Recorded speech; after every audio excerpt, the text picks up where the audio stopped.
And now to President Trump's major announcement at the White House today. Joy Purdy's been watching the new information on the national level. And Joy, he started with a message to Floyd's family. Yes, Kent Mary, he also promised the country that he would protect them and their property from those involved in rioting, looting, vandalism. Right after his message, the president had demonstrators removed from outside the White House, then visited a nearby historic church that was damaged by fire during the protests. A short walk from the White House across the street to St. John's Episcopal Church, known as the Church of the Presidents. President Trump surveyed the damage to the historic building while holding a Bible alongside several cabinet members. The church was set on fire during protests against the death of George Floyd in Minneapolis police custody. This, just one example of the violence the president vowed to end immediately.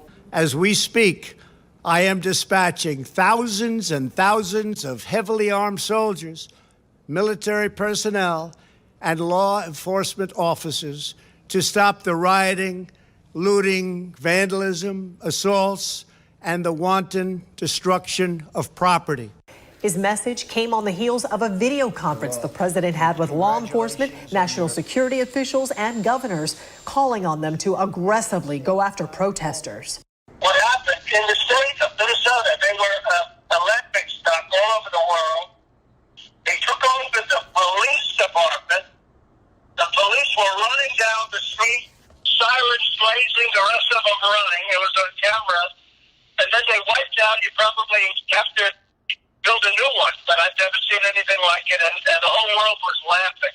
Hours later, from the Rose Garden, the president's message was just as stern. If a city or state refuses to take the actions that are necessary to defend the life and property of their residents, then I will deploy the United States military and quickly solve the problem for them. During that message, military-style vehicles filled with National Guard troops were seen arriving outside the White House ahead of the city's nighttime curfew.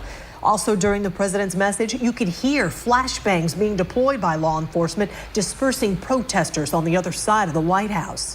But where there is no law, there is no opportunity. Where there is no justice, there is no liberty.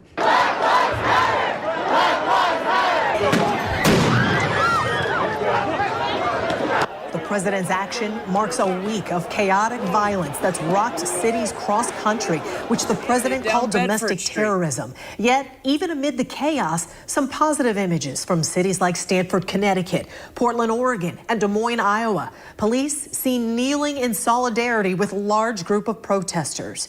Even in Minneapolis, the heart of the recent unrest, the police chief seen kneeling at the growing memorial for George Floyd.